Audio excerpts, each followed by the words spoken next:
I've received quite a lot of positive responses to the video that I made about the skills and some of their tricks and secrets that can potentially help you out in, any fight. But whatever was in that video is just the tip of the iceberg of all the hidden in-game mechanics. There's actually so much that it's quite impossible to put it all into one video. So I decided it might be best to turn this into a series with each episode looking at a different mechanic and seeing how it all works together. This first episode is about my favorite skill, the pulse, because you might think right now that you know everything about this bad boy, but I can assure you that there's way more to it than you can simply read off the tooltips. So, what do you say? Let's get this thing going.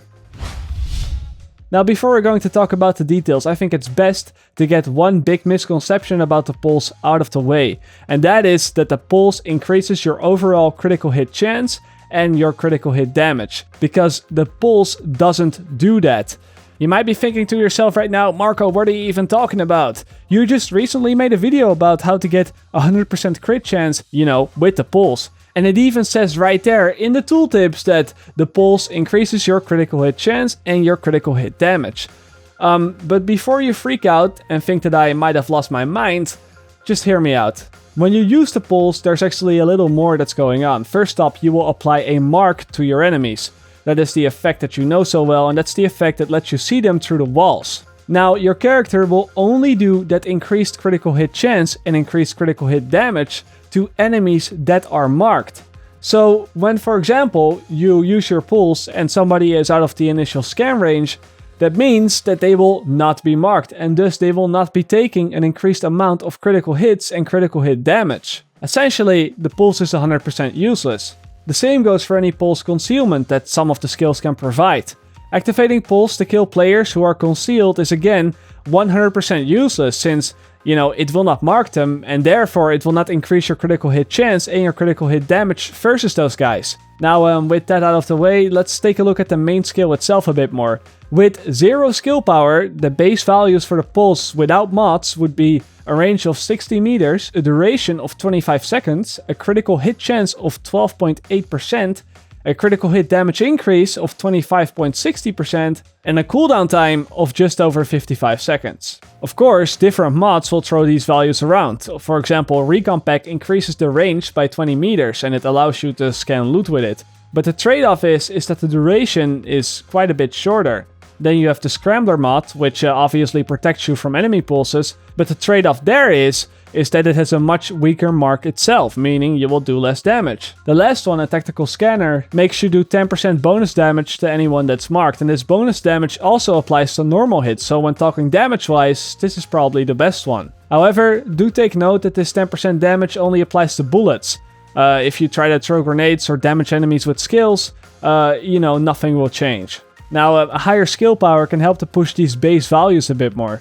The max crit chance is 40%, the max crit damage is 100%, and the shortest time that you can have on your cooldown is 20 seconds. And these maximum values are the same for each mod, but obviously they're harder to reach depending on the mod itself, because they have lower starting values. Duration and range cannot be modified by skill power in any way, but instead, they can be increased either by skill attributes on gear or gear mods. The cap for these two values is currently unknown. As you might know, besides the pulse itself, there are of course also other skills that have some sort of interaction with the pulse and the mark. For starters, you have, the ballistic shield with the reactive targeting mod, which will mark any enemies that shoot at your shield. Then you have the auto turret with the active sensor mod, and that will mark any target that the turret hits. You also have the concealment mod on the smart cover, which will not only protect you from enemy pulses, but it will also mark any players that you hit from your smart cover. And this is a pretty interesting one because this mark lasts until you either leave smart cover or until the smart cover expires. But if you have the master mod for the smart cover, you are also concealed and can still mark players up until 5 seconds after you have left smart cover. So all of those bonuses still count. And then last up on the list, you also have the countermeasures mod for the mobile cover. Now that one only gives you concealment. Now it is probably pretty important to mention that these marks that these other skills apply to enemies do not have the same effect as the pulse itself. I mean, yes, it allows you to see the hostiles through walls, but your critical hit chance and your critical hit damage against these targets are not increased. So you will not do extra damage versus them. I know that some people are gonna say right now that the countermeasures mod for the mobile cover does indeed give you 10% more weapon damage and 10% more critical hit chance, but that is just a built-in feature that mod comes with, that is always active, and it has nothing to do with enemies being marked or not. So that one doesn't count. There's also one talent in the game that can apply a pulse mark to enemies, and that one's called Precision. Now this is actually a very underrated talent, and if the pulse wasn't so popular right now, I think this would be a must-have for almost any player.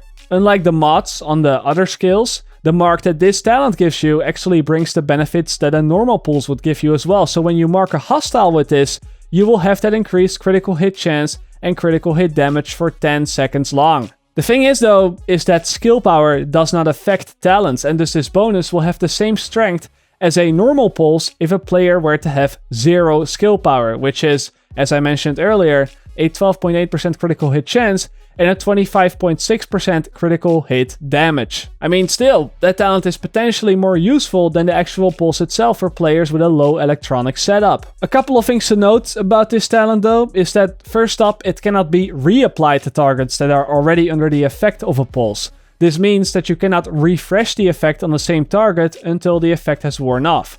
You can see how long the effect is still active underneath your health bar. It's this little icon right there. But all of that also means that you do not want to run this talent in combination with the pulse, since then a lot of its value will be lost. Now usually when two different players use two different pulses and they activate them at the same time, the more powerful one, aka the one with the higher crit chance and the higher crit damage, will override the weaker one.